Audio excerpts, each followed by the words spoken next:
Aleluia. Boa noite a todos, graça e paz. A igreja sem paredes, não é mesmo? Todos vocês que estão aí nos assistindo, são conhecidos por fazer parte da igreja sem paredes. São aqueles que o Senhor elegeu para que pudessem reinar, governar o mundo juntamente com eles. Quanto mais próximos ao Senhor, mais nos identificamos com o Senhor, nosso Deus, mais conhecemos do Senhor, nosso Deus, e mais fácil fica para que Ele venha estar governando a sua igreja, para que Ele venha estar liderando a sua igreja. Nós que fazemos parte desse ministério, foi simplesmente pelo fato de Deus ter encontrado em cada um de nós um coração moldável, um coração que é capaz de assumir a forma da pessoa de Cristo. Quanto mais nós nos aproximamos dele, mais nós nos tornamos parecidos com ele. Esse é o verdadeiro propósito pelo qual o Senhor nos elegeu nele. Amém, queridos? Eu quero convidar você para que você possa nessa hora estar orando junto comigo, porque não queremos estar aqui fazendo nada daquilo que é desejo humano, mas que o Senhor venha estar ministrando, que o Senhor venha estar me usando por boca, e através de mim, tudo aquilo que Ele deseja que chegue ao seu conhecimento, que assim se torne realidade. Que o Senhor venha estar ministrando ao seu coração, que o Senhor ministre primeiramente ao meu coração, e possamos estar nos tornando cada dia mais parecidos com Ele. Amém? Senhor nosso Deus e Pai, a Ti toda a honra, toda a glória, Senhor. Oh Deus, como é bom fazer parte da Tua igreja, como é bom estar, ó Deus Pai querido, aqui ligados, conectados em Ti, e na certeza de que o Senhor é aquele que nos alcançou primeiro, nos amou primeiro, e por esse motivo aqui nós estamos. Senhor, que nessa noite o Teu Espírito tenha liberdade de estar falando com cada um de nós, que o Teu Espírito tenha liberdade de estar moldando os nossos corações, nos transformando, Senhor. Pai, o nosso alvo é Jesus Cristo, é nos tornar parecidos com o Senhor Jesus Cristo. À medida do que o Teu conhecimento, ó Deus, o conhecimento das Sagradas Escrituras, entram em nosso coração, ó Deus, aquilo que é necessário ocorrer com nossas vidas, com o nosso ser, o Teu Espírito assim o faz. O Teu Espírito vai moldando o nosso caráter, o nosso entendimento, nossa mente e nosso coração. Nossa alma deixa de ser governada pelos nossos desejos, nossos sentimentos, Senhor, e passa a ser governada pelo nosso Espírito recriado. Que assim, ó Deus Pai querido, seja a nossa realidade, Senhor. Obrigado, Pai querido, por tudo que está fazendo em nossas vidas. Como eu já disse antes, esse ministério, a igreja, é do Senhor. Nós simplesmente fomos escolhidos por Ti, ó Deus, para que pudéssemos fazer parte da Tua igreja, para que pudéssemos, ó Senhor, estarmos realizando aqui a Tua obra, trazendo mais e mais pessoas para compor o Teu reino, em nome do Senhor Jesus Cristo. E tudo aquilo que se opõe, ó Deus, à obra que o Senhor tem a realizar na vida de cada um de nós, nessa hora, utilizando o poder que há no nome de Jesus Cristo, nós repreendemos toda a ação maligna, todo espírito de incredulidade, todo espírito de idolatria, todo espírito de cegueira espiritual, tudo aquilo que não condiz com a Tua santa e maravilhosa presença em nossas vidas, nós usamos do poderoso nome de Jesus Cristo para lançar fora do nosso ser, fora do nosso caminho, em nome de Jesus. Pai, que o Senhor assuma o controle de tudo aquilo que aqui está proposto a ser feito, mas que não seja feita a nossa vontade, mas sim a tua vontade, em nome de Jesus. Amém, amados? Antes de começarmos a ministração da palavra propriamente dita, eu quero relembrar você que, em virtude do decreto estabelecido pelo governo municipal da nossa cidade, não estamos realizando os nossos cultos presenciais, estamos sim à distância, os cultos online. Mas mesmo assim nós ainda temos o nosso templo físico e pagamos um aluguel por isso. Por esse motivo, eu preciso muito da sua compreensão, da sua ajuda, para que você seja fiel, porque o seu dízimo, a sua oferta, aquilo que você dizima, aquilo que você oferta, a sua primícia, nós temos utilizado para manter esse lugar. Esse lugar, se você passar lá, vai estar de portas fechadas. Esse lugar tem sido aberto apenas aos domingos pela manhã, para que a gente possa gravar ali o nosso culto online, aos domingos pela manhã. Mas eu tenho um compromisso com o proprietário. Eu tenho que manter aquele lugar, para que eu sei que vai passar tudo isso. E no momento oportuno, quando tudo isso acabar, nós vamos retomar as nossas atividades normais naquele local. Mas enquanto isso não acontece, eu tenho que manter aquele local. E eu tenho observado que o nosso tesoureiro, o Rui e a Eliana, eles têm nos informado com relação à nossa arrecadação, que caiu assustadoramente. Eu entendo que o ganho da grande maioria de nós, os membros desse ministério, também foi reduzido, alguns perderam até emprego. Mas, por favor, aquilo que você consegue se manter fiel, mantenha-se fiel. Eu já disse para Deus o seguinte: Senhor, se for preciso fechar as portas lá, eu fecho. Afinal, a obra não é minha, é de Deus. Então, se chegar ao ponto de fechar tudo, devolver o imóvel, desmanchar tudo que nós já fizemos ali, perder tudo que nós ali já investimos, ar-condicionado, cadeira, tudo, fazer o quê? Eu não sou nem um pouco apegado a nada aqui nesse mundo, porque tudo que está aqui vai passar. Se assim for necessário, que assim seja. Mas antes que isso aconteça, a obra é do Senhor. Então Ele é quem dá o comando daquilo que eu devo fazer. Por mim eu já o teria feito. Mas não sou eu que estou no governo da minha vida, não sou eu que estou no governo da igreja. A igreja é do Senhor Jesus Cristo. Então, amados, o que eu estou fazendo, trazendo essa palavra para você, é simplesmente relembrando a você que o templo físico ainda permanece. Então eu preciso que você se mantenha fiel ao seu chamado, às suas ordenanças. Eu sei que tem aqueles que são colunas desse ministério, são aqueles que realmente têm mantido esse ministério, são aqueles que, independente das circunstâncias, não encolheram a mão. Então eu preciso muito que você realmente seja fiel, permaneça fiel naquilo pelo qual você foi chamado. Amém, queridos? Então, vamos àquilo que, por falar nisso, antes, eu estou esquecendo, a Eliana vai estar postando aí nos comentários o número da conta, da agência, tudo certinho, para que você não precisa nem ter contato com ninguém, mas se assim for necessário, se você julgar necessário, só dá um alô para o Rui, ele vai estar passando na sua casa, recolhendo o seu dízimo, a sua oferta. Lembre-se, presta bem atenção nisso, eu não vivo do seu dízimo, da sua oferta. Eu tenho o meu trabalho. Eu sou um pastor que tem a sua própria renda. É diferente de alguns outros.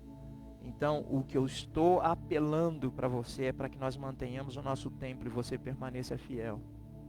com relação às ordenanças que nós encontramos aqui na palavra de Deus.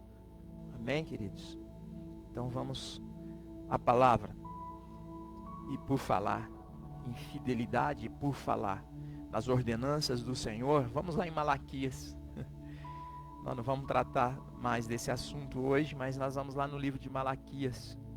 Malaquias capítulo 1, no versículo 2. Vocês estão gostando aí da qualidade da imagem? Boa, a pastora está falando aqui, está muito boa a qualidade da imagem. Pois é. E por falar nisso, eu queria até aproveitar, eu vou convidar a pastora para estar comigo aqui ao meu lado na semana que vem. Vamos ver se ela vai aceitar o convite, né? Ela ministrar aqui do meu lado. Eu poderia ter falado antes isso para ela, mas eu deixei como uma surpresa. Ela ama quando eu faço isso. Mas amém. Malaquias capítulo 1, versículo 2. Você ama o Senhor? É uma pergunta que eu te faço. Pois bem, Deus te ama. Deus te amou muito antes de você amar a Ele. O título dessa mensagem é A Difícil Compreensão do Amor de Deus. Repita isso aí. A difícil compreensão do amor de Deus. Nesse nosso culto de ensinamento, nós vamos tentar entender um pouco com relação ao amor de Deus pelas nossas vidas. Malaquias capítulo 1, no verso 2, diz assim: Eu sempre os amei, diz o Senhor. Eu sempre os amei. Deus, Ele reafirma isso, categoricamente. O seu amor pelo seu povo, pelos seus escolhidos. Apesar dos nossos muitos pecados, Deus reafirma categoricamente: eu sempre vos amei. Deus não nos ama só quando nós estamos em santidade. Independente do teu agir, independente de quem você foi, independente de quem você é, independente de quem você vai ser, o Senhor sempre te amou e continuará te amando. Ele diz: eu sempre os amei, diz o Senhor. E nesse contexto, inclusive, nós aí percebemos aquela máxima que diz assim: Deus odeia o pecado, mas ama o pecador. Você já deve ter ouvido isso. Deus odeia o pecado.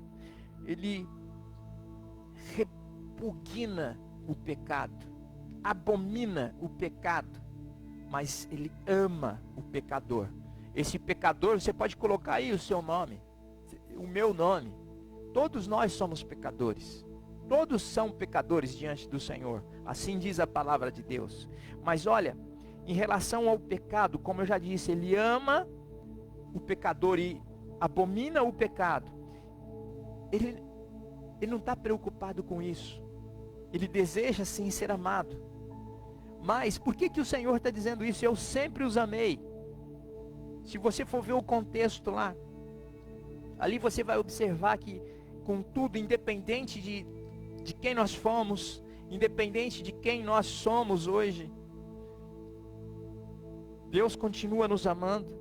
Ele observa, Ele encontra em nossos corações uma certa ingratidão e também rebeldia da nossa parte, de toda a humanidade. Fica evidenciada aí através da pergunta que Ele faz logo a seguir. Ali o profeta, Deus falando através do profeta Malaquias. O profeta Malaquias sendo usado por Deus para transmitir a mensagem de Deus ao povo na época. Malaquias, ali no capítulo 1, no versículo 2 agora, diz assim: eu vos tenho amado, diz o Senhor, mas vós dizeis, olha só, em que nos tem amado? Deus declarou através do profeta: eu sempre os amei, disse o Senhor. Eu vos tenho amado, diz o Senhor, mas vós dizeis, em que nos tem amado? De que maneira o Senhor tem nos amado? A pessoa não verbalizou isso, mas Deus encontrou esse questionamento, porque Deus é aquele que conhece, aquele que sonda o coração dos homens. Ele sonda os nossos corações.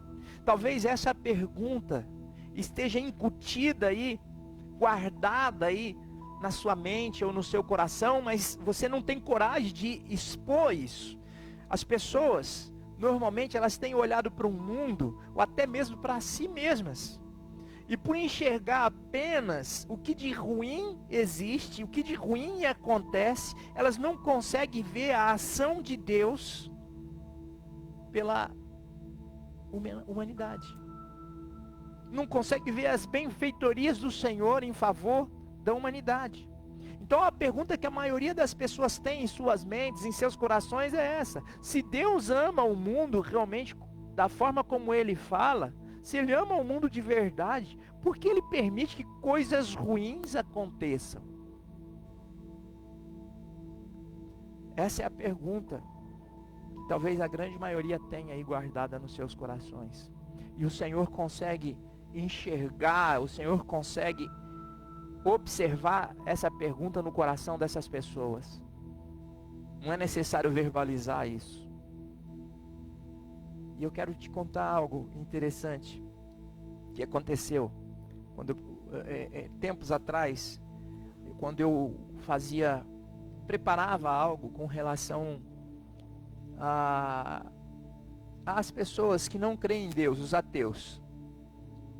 Estava pesquisando sobre os ateus, a sua forma de viver, a sua maneira de pensar com relação a Deus, a sua maneira de ver toda a obra de Deus. Tentando estudar um pouco, tentando compreender como é que pode uma pessoa não crer em Deus. E através dessa pesquisa, amados, eu descobri algumas coisas interessantes com relação aos ateus, com relação a essas pessoas que não creem na existência de Deus.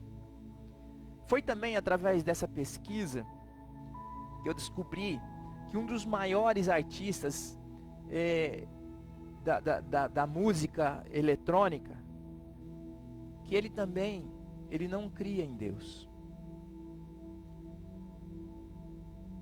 Eu até postei um vídeo hoje, não sei se você chegou a ver, tá lá no nosso canal no YouTube. Se você não viu, depois você vai lá e vê. O vídeo, ele fala a respeito, o título é Deus existe. Deus existe, é uma afirmação. Deus existe, tá lá no nosso canal no YouTube. Eu postei e mandei o recado aí para todo mundo. Esse vídeo vai falar a respeito do testemunho do DJ Alok. Eu nem sabia desses caras, nem conhecia. Isso aí não é minha praia. A Liliana tá rindo aqui porque eu lá vou conhecer música eletrônica. Não gosto. E aí, pesquisando através de ateu, eu descobri que esse cara, esse DJ Alok, ele não conhecia, pelo fato de não conhecer a Deus, ele também não cria em Deus, ele era um ateu. E aí esse vídeo conta o testemunho dele e fala o quanto ele mudou a maneira de pensar a partir do momento que caiu por terra, a partir do momento que ele teve um encontro através de um projeto chamado Fraternidade Sem Fronteiras. Ele teve o privilégio ali de alcançar a revelação de que Deus existe. Um ateu que alcançou a revelação de que Deus existe. É mole? Então esse vídeo conta esse testemunho, é muito interessante. Assiste lá e é emocionante, tá? É emocionante. Já fica com os lencinhos na mão porque você vai chorar. Eu ainda não estou muito bom nisso, mas vai ter uma maneira ainda que eu já estou estudando. E a minha ideia era já postar esse vídeo, eu falar um pouco como eu estou falando, eu já ia postar o vídeo para você assistir, depois ia voltar a falar. Ainda não consigo fazer isso, mas logo a gente vai estar conseguindo. Então, depois você assiste esse vídeo lá, é muito interessante. Então, o drama dos ateus é exatamente esse. Se Deus existe mesmo, então por que ele deixa acontecer essas coisas ruins pelo mundo afora? Esse é o grande drama dos ateus. Esse era o grande drama do DJ Alok. Olha, para te falar a verdade, amados, a conclusão que eu cheguei é que o ateu, eles acreditam muito mais em Deus do que nós. Só que eles não sabem disso. Eles acreditam muito mais em Deus do que a maioria de nós que vive dentro da igreja, que vive aí estudando a palavra de Deus. Essas pessoas, eles creem tanto em Deus que eles chegam ao ponto de brigar com Deus, de ficar de mal de Deus. Os ateus, eles vivem essa relação traumática com Deus, com o nosso Deus Criador, ao ponto de brigar com Ele, ao ponto de ficar de mal dele. Pois é, pode crer que é mais ou menos isso. A verdade é uma só, presta bem atenção. Você não fica de mal de alguém se você não acredita que esse alguém existe. É ou não é? Se você fica revoltado com alguém, se você não se briga com alguém, é porque você acredita que no fundo esse alguém existe. Agora, se você não acredita realmente que esse alguém não existe, não tem por que você ficar de mal. Então, o ateu é mais ou menos isso. Como é que ele pode ficar de mal de alguém se ele não crê? Então, ele crê muito mais em Deus do que você imagina. Agora, o problema do ateu, na verdade, ele não tem problema com a existência de Deus. O problema do ateu é com relação à bondade de Deus, porque ele sempre questiona isso. Se Deus existe, por que ele permite tanta maldade? Se Deus existe, por que ele permite que as pessoas se matem? Se Deus existe, por que deixou acontecer aquilo outro? Então o problema do ateu não é com relação à existência de Deus, mas sim com relação à bondade de Deus. Porque no fundo, eles entenderam que Deus não é bom por permitir essas coisas. Pois se Deus fosse bom, pensamento de ateu, se Deus fosse bom, ele não deixaria que isso ou aquilo outro acontecesse. Pensamento de ateu. Então a gente conclui que a dificuldade deles não é com a existência. A dificuldade deles é sim com a bondade de Deus. E através aí dessa relação traumática do ateu com Deus, eles não conseguindo. Isso é mais ou menos o que acontece com as pessoas de um modo geral. O ateu não conseguindo matar Deus do lado de fora, ele acaba matando Deus do lado de dentro. É isso que acontece. Quando você pega raiva de alguém, quando você pega ódio de alguém, você não conseguindo matar essa pessoa do lado de fora, você acaba matando ela do lado de dentro. É exatamente isso que acontece com o ateu em relação a Deus. Então, se a gente não consegue matar a pessoa do lado de fora, a gente acaba matando ela do lado de dentro. É isso que leva a pessoa não perdoar. É isso que leva a pessoa a ficar presa. E a falta do perdão, você não faz ideia do quanto isso é prejudicial ao seu amadurecimento, ao seu crescimento, à sua prosperidade. Amados, a pessoa que não libera perdão, a pessoa que tem dificuldade em perdoar, é porque ela matou aquela pessoa com quem ela tem dificuldade de relacionamento pro lado de dentro. E o único que é capaz de liberar essa pessoa para que ela possa prosperar, para que ela possa crescer, para que ela possa amadurecer, para que ela possa seguir o seu caminho de maneira leve, livre, solta, não é nem Deus, é ela mesma. Ela tem que tomar a atitude de perdoar, ela tem que tomar a atitude, mas a pessoa me feriu muito, a pessoa me magoou muito, ela me machucou demais, é porque não foi com você. Não. A falta de perdão gera doenças. A falta de perdão, conforme o próprio rei Davi declara isso no Salmo, eu não lembro agora exatamente o Salmo, ela gera doença nos ossos. E a doença que me vem à mente, que ocorre nos ossos, é o câncer. Isso é comprovado cientificamente, que a maioria das pessoas que contraem o câncer, principalmente câncer nos ossos, é falta de perdão. Mágoa, rancor, ódio. A pessoa mata o seu próximo pelo lado de dentro, já que ela não consegue matar pelo lado de fora. Aí a pessoa decide que essa outra pessoa não existe. Isso é comum acontecer até dentro de casa. Sabe quando você está conversando com uma pessoa assim, e aquela pessoa está magoada com você, e ela faz de conta que não está nem te vendo? Isso é problema de relacionamento. Ela está matando a pessoa do lado de fora, matando a pessoa do lado de dentro, já que ela não consegue matar pelo lado de fora. Ela finge que não é com ela. Então você tem que tomar muito cuidado com relação a esse tipo de sentimento. E é isso que ocorre com o ateu em relação a Deus. Ele não tem dificuldade com relação à existência de Deus. Não, jamais. A dificuldade do ateu é sim com relação à bondade de Deus. E olha, o ponto mais alto do ódio não é simplesmente a raiva, mas é o próprio ódio, a indiferença. Isso é terrível.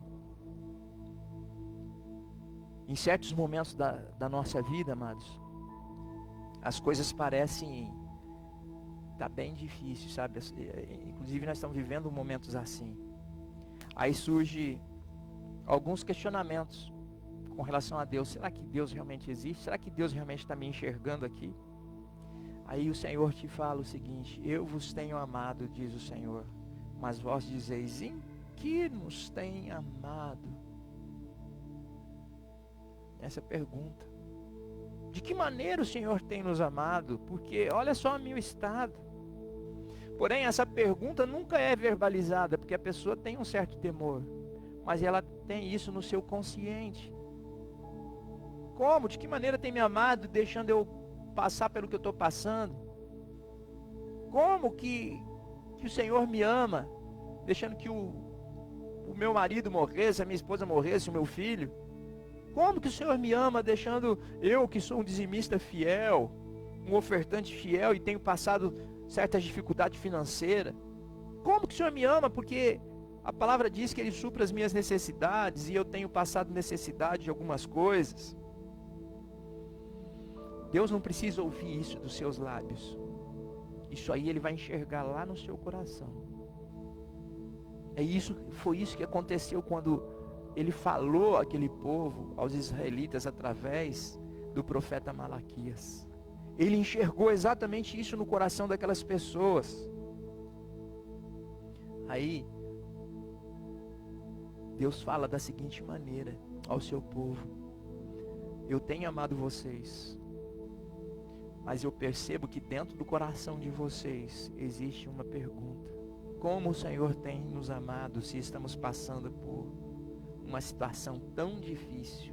Como o Senhor ama a humanidade, como o Senhor disse que ama, que amou o mundo de tal maneira que deu seu Filho unigênito para morrer, para que todo aquele que nele crê tenha vida e vida abundante, deixando que um vírus venha assolar a humanidade, milhões de pessoas sendo mortas de forma terrível. Como o Senhor tem me amado se permitiu que determinada situação acontecesse? Pois é, essas perguntas, amados, estão todas no nosso inconsciente. Todas elas. Não é necessário verbalizar, mas Deus as enxerga. Na maioria das vezes, as pessoas não têm coragem de revelar isso, de expor isso para Deus, esses questionamentos.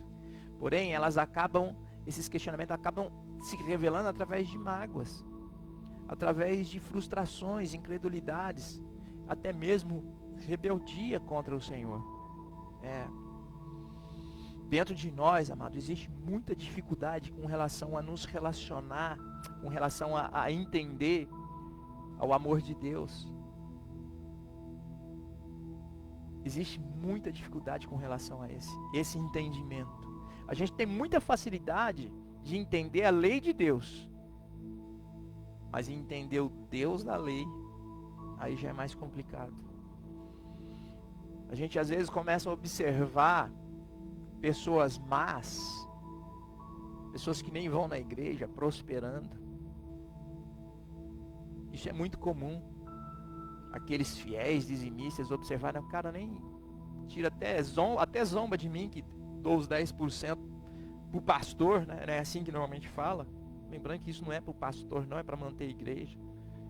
E aquele cara que nunca pensou nisso, ele até zomba de mim, está lá prosperando e eu estou aqui. Pois é. gente vê aquelas pessoas que roubam a Deus dentro da igreja, sabendo o entendimento de dízimo e oferta, mas não dizima, e a pessoa prospera, e eu que dizimo não prospero. Certa ocasião, o salmista Asaf, ele declarou isso lá no livro de Salmos. Ele falou assim lá no livro de Salmos, Salmo 73. Nós vamos ler aqui alguns versículos desse Salmo 73. No Salmo 37 também tem esses questionamentos, mas eu quero focar mais aqui no Salmo 73, verso 1. O Asaf, ele era um músico. Ele compunha ali o ministério de louvor do rei Davi. Ele diz assim, ó, certamente Deus é bom para Israel, para os puros de coração. Quanto a mim, os meus pés quase tropeçaram, por pouco não escorreguei, pois tive inveja dos arrogantes, quando vi a prosperidade desses ímpios. Olha só o que ele está dizendo. Eles não passam por sofrimento e têm o corpo saudável e forte. Estão livres dos fardos de todos. Não são atingidos por doenças como os outros homens. Por isso, o orgulho lhes serve de colar e se vestem de violência. Avança um pouquinho lá o verso 12. Verso 12 diz assim: assim são os ímpios, sempre despreocupados, aumentam suas riquezas. Certamente foi-me inútil manter puro o coração e lavar as mãos na inocência, pois o dia inteiro sou afligido e todas as manhãs sou castigado. Verso 16. Quando tentei entender tudo isso, achei muito difícil para mim. Até que entrei no santuário de Deus e então compreendi o destino dos ímpios. Certamente os pões em terreno escorregadio e os fazes cair na ruína, como são destruídos de repente, completamente tomados de pavor. Então, ele declarou exatamente isso lá no livro de Salmos. E realmente, o amor de Deus é um amor de difícil compreensão. Malaquias, voltando para Malaquias. Eu vos tenho amado, diz o Senhor, mas vós dizeis, em que nos tem amado? Não foi Esaú? Olha só, aí o Senhor vai mais adiante. Não foi Esaú, irmão de Jacó? Disse o Senhor. Todavia amei Jacó, porém aborreci a Esaú. E fiz dos seus montes uma assolação, e dei a sua herança aos chacais do deserto. Amados, pare e pense um pouquinho. Quando Deus encontra nos corações daquelas pessoas esse tipo de questionamento, em que nos tem amado? E aí de repente Deus já dá a impressão que ele mudou de conversa. Ele vai lá para falar de que amou a Jacó e aborreceu Esaú. Aparentemente isso aí não tem nada a ver sobre o contexto, sobre o que a gente está falando, né? A gente estava falando uma coisa, Deus falando, eu vos tenho amado, diz o Senhor, mas vós dizeis, em quem nos tem amado? Aí ele vai lá falar que amou Esaú, que amou Jacó e aborreceu Esaú. Aparentemente não tem nada a ver. Em que nos tem amado? O que tem a ver Esaú, Jacó com o amor de Deus, do qual a gente está falando? Pois bem, amados, é o que a gente tem dito nos últimos cultos. Eu tenho falado muito a esse respeito, né? Uma fala que não é minha, mas eu adotei, eu comprei essa ideia e creio exatamente nisso. A Bíblia, ela é muito mais profunda do que extensa. Então, você passando rapidamente por ela, você não vai compreender o que Deus está querendo dizer com isso. Por que Deus sai, dá a impressão que está indo para um outro contexto, está tentando mudar de conversa. Então a Bíblia é muito mais profunda do que extensa. Se você passar correndo, você não vai ter a exata compreensão do ponto de vista de Deus, do que Deus quer transmitir em relação àquela fala. É preciso conhecer o autor. Então, você tem que mergulhar. Você tem que sair da superfície e mergulhar realmente em Deus para que você compreenda determinadas passagens aqui da palavra de Deus. Isso é tão profundo, que olha, o apóstolo Paulo, ali Deus não estava tentando desconversar não. O apóstolo Paulo, lá no Novo Testamento, ele nos deu até uma ajudazinha para tentar fazer com que a gente possa compreender esse amor de Deus, que é tão difícil de ser compreendido. Em Romanos, capítulo 9, no verso 11, diz assim: e ainda não eram os gêmeos nascidos, nem tinham praticado o bem ou o mal, para que o propósito de Deus quanto à eleição prevalecesse, não por obras, mas por aquele que chama. Já fora dito a ela: o mais velho será servo do mais moço. Como está escrito: amei Jacó, porém me aborreci de Esaú. Guarda bem isso. Amei Jacó, porém me aborreci de Esaú. Guarda isso. Que diremos, pois? O apóstolo Paulo faz essa pergunta. Que diremos, pois? Os meninos nem tinham nascido ainda, estava lá no ventre da mãe deles, não tinha feito mal nem bem algum. Aí Deus diz que amou Jacó e aborreceu a Esaú. E ele continua dizendo: há injustiça da parte de Deus? E aí de imediato ele responde: de maneira nenhuma. De maneira nenhuma. Amei Jacó e desprezei o outro. Que tipo de amor é esse? Eu te pergunto. Você já parou para pensar nisso? O próprio apóstolo Paulo, amados, ele sabendo que essa pergunta brotaria no nosso coração quando a gente se deparasse com esse texto, ele nos ajuda a ter um verdadeiro entendimento com relação a isso. A injustiça da parte de Deus? Ele mesmo responde: de modo nenhum. Versículo 14, Romanos 9, 14. De modo nenhum que o nosso Deus é injusto. Nosso Deus, e tem um outro texto que fala que seja Deus sempre verdadeiro. Sempre. E o homem mentiroso. Então, o amor de Deus realmente ele é de difícil compreensão. Mas aí vamos mergulhar um pouco mais, para a gente compreender um pouco mais desse amor de Deus, compreender tudo isso. E olha, eu não vou conseguir concluir todo o nosso estudo hoje, esse nosso período aqui de aprendizado. Nós vamos continuar na semana que vem, mas calma lá, não acabou ainda não, ainda temos mais algum tempo.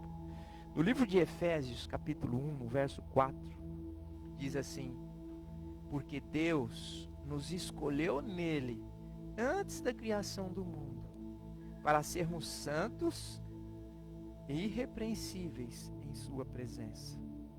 Entende isso? Talvez você já está começando a entender. Deus escolheu a mim. Deus escolheu a você. Deus escolheu Jacó. Deus escolheu Esaú. Para quê? Para que pudéssemos... Ele nos escolheu... Opa, peraí. Bom lembrar. Ele nos escolheu antes da fundação do mundo. Quer dizer, eu não nasci na fundação do mundo. Mas antes que o mundo fosse fundado, criado por ele, ele já havia escolhido cada um de nós. Para quê? Para que nós pudéssemos, quando chegasse o nosso tempo de nascer, nós viéssemos a nascer e vivêssemos uma vida de santidade, de forma irrepreensível, na presença dele. Cada um de nós, ele nos escolheu para isso. Exatamente para isso. Então, certamente que o nosso Deus sabia de todas, ele sabe, né, de todas as coisas, mesmo antes que essas coisas aconteçam. O fato dele nos ter escolhido antes do mundo ser fundado, ele já sabia tudo o que viria pela frente. Entende? Não foi ele o responsável, não, você eu vou escolher, você eu vou abominar. Não. Não é assim que funciona. Ele já sabia onde cada um de nós, como viveríamos, onde viveríamos, de que forma viveríamos. Olha só como tudo começou em relação a essa eleição de Jacó. Jacó ali, ele foi eleito entre os dois gêmeos. Deus elegeu Jacó. Deus, nunca se esqueça de um detalhe importante. Deus nos dá o livre arbítrio. O direito de escolha. Eu tenho o direito de viver a minha vida, de escolher a minha vida. Eu tenho o direito de viver a minha vida da forma como eu quiser, de servir a Deus ou não. Jacó, da mesma forma, era assim com ele. Esaú, da mesma forma, era assim com eles. Porém, Deus elegeu Jacó. Por quê? Nosso Deus é aquele que sabe de todas as coisas. Vamos ver como tudo isso começou. A eleição de Jacó. Gênesis 25, no verso 21. Lembrando, nosso culto de ensinamentos. Então a gente mergulha e a gente vai navegando dentro da palavra. Dentro da palavra. Uma coisa que eu quero deixar você à vontade, você pode até perguntar, fazer perguntas depois, manda lá no canal do YouTube, manda pelo WhatsApp, por onde você quiser. Faça perguntas. A gente pode estar respondendo nos cultos seguintes, tá ok? Então vamos lá, Gênesis 25, 21. Isaac orou ao Senhor em favor de sua mulher, porque era estéril. Então Isaac casou com a sua mulher Rebeca e ela era estéril. O Senhor respondeu à oração de Isaac e Rebeca, sua mulher, engravidou. Os meninos se empurravam dentro dela, pelo que ela disse: por que está me acontecendo isso? Foi então que ela consultou ao Senhor. Então a própria Rebeca, a mãe dos meninos, ela não estava entendendo porque tinha tanta briga no útero dela. Um empurrava o outro ali, o pau fechava lá no útero dela, antes deles nascerem mesmo. Foi aí que ela resolveu então consultar Deus. E aí Deus respondeu para ela no versículo 23, Gênesis 25, verso 23. Disse-lhe o Senhor: 2 nações estão em seu ventre, já desde as suas entranhas, 2 povos se separarão. Então isso já estava acontecendo lá dentro do ventre dela. Um deles será mais forte que o outro, mas o mais velho servirá ao mais novo. Quem que era o mais forte? Esaú era o mais forte, mas o mais forte ia servir o mais fraco. Olha só como é que é as coisas. O mais velho servirá ao mais novo. Então, olha só que coisa interessante. Isso aconteceu antes da fundação do mundo, não foi ali no ventre de Rebeca. Isso ocorreu lá atrás. O nosso Deus, ele vê tudo. Tudo já está consumado diante dos olhos dele. Tudo. Tudo ele já fez. Tudo que tinha que ser feito. Então, Rebeca, ela conhecia muito bem a lei da primogenitura.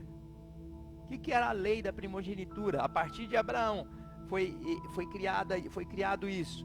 O filho, o primogênito, ele tinha a primazia. Ele tinha o direito o primogênito tinha o direito de representar o pai dele, na ausência do pai, ele que era o cara. Se uma família tivesse 5 filhos, o 5º filho, o mais velho, o primeiro, né?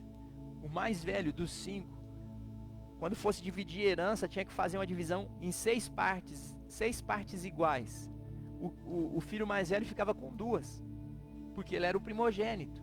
Então Rebeca, ela sabia muito bem disso, da lei da primogenitura. Volta para cá, Gênesis 25, verso 28. Isaac amava Esaú, o pai, né? Amava a seu filho Esaú, porque se saboreava de sua caça. Rebeca, porém, a mãe, amava Jacó.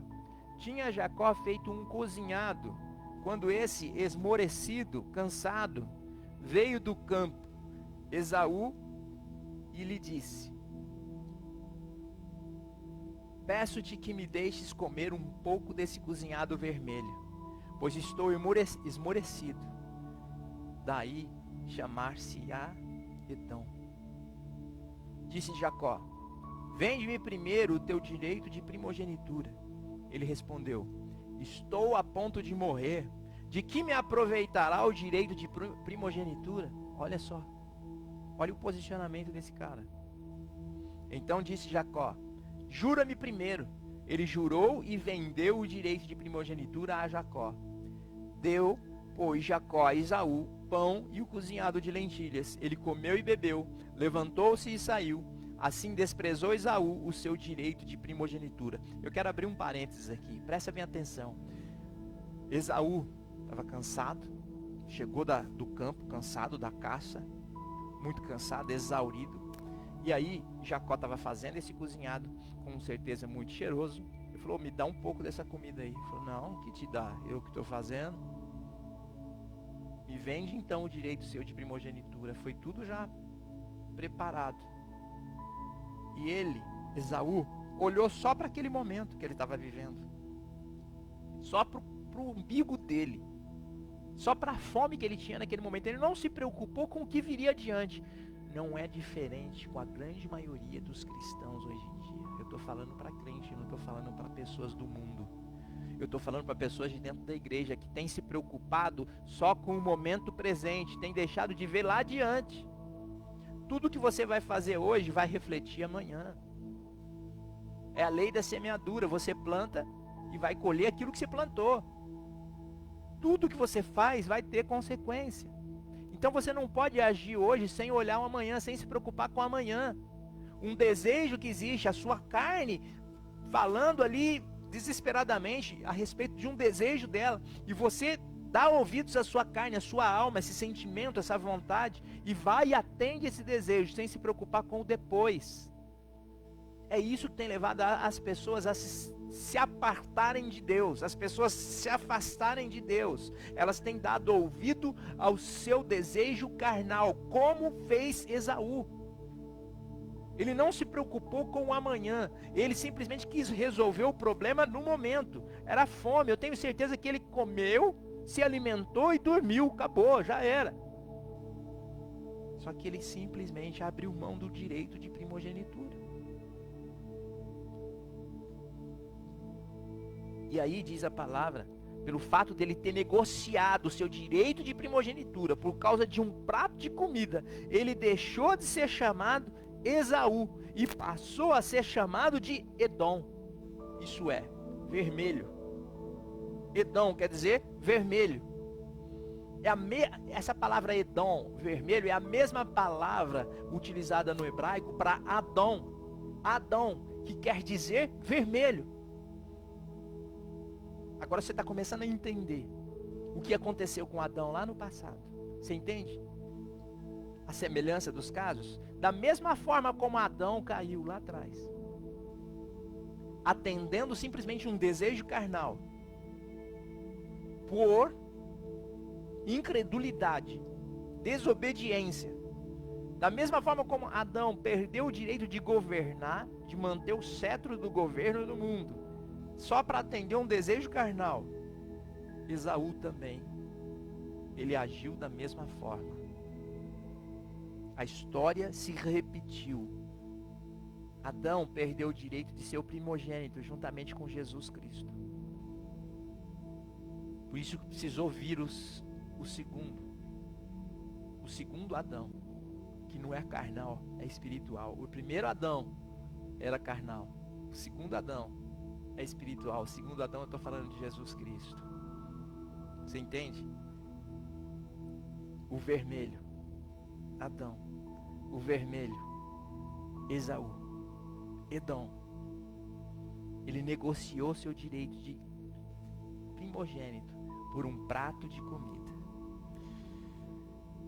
Só para você entender, no reino espiritual, o que aconteceu aí? Ele caiu da sua posição de estar vivo diante de Deus para uma posição de estar morto diante de Deus. Abriu mão da sua vida espiritual com Deus e consequentemente ele morreu espiritualmente falando. Ele continuou vivendo lá no jardim, continuou comendo, continuou bebendo, continuou lá vivendo lá, embora ele foi expulso do jardim, mas continuou ali. Deus até falava com ele, mas espiritualmente ele estava morto. Ele perdeu o governo, ele perdeu o direito. Pois é, simplesmente porque decidiu negociar por causa de uma comida, por causa de desejo carnal, ele abriu mão da sua primogenitura. Ele caiu na vida espiritual para uma vida de morte. Amém, queridos? Eu espero que até aí você tenha entendido. Porque na semana que vem nós vamos mergulhar um pouco mais nessa questão. Você vai entender que, de certa forma, nós nascemos, viemos de Deus. E participamos numa corrida com bilhões de outros seres, semelhantes a nós mesmos. E nós fomos vencedores nessa corrida. Chegamos primeiro. Mas porém, foi uma corrida assim, se fosse falar, se alguém chegar para você e falar, ó, você quer participar de uma corrida? Essa corrida vai ter uma premiação aí, você vai poder escolher o que você quiser. Aí, com certeza, você vai querer participar dessa corrida. Mas se disserem para você que nessa corrida vai participar junto com você mais bilhões de outras pessoas, aí de imediato você vai dizer, ah não, tô fora. Pois bem, na semana que vem nós vamos falar um pouco dessa corrida. Foi a forma como nós nascemos, a forma como nós viemos a esse mundo. E aí você vai entender o que é uma vida espiritual ao lado de Deus e o que é uma vida de morte. Amém? Que o Senhor te abençoe e te guarde. Que o Senhor faça resplandecer sobre ti a tua luz. Que o Senhor tenha misericórdia de ti e lhes dê a paz. Em nome do Senhor Jesus Cristo. Amém, amados? Eu espero vocês no próximo domingo, às 9 horas da manhã, nesse mesmo local. Que Deus abençoe cada um de vocês. Em nome de Jesus. Até mais.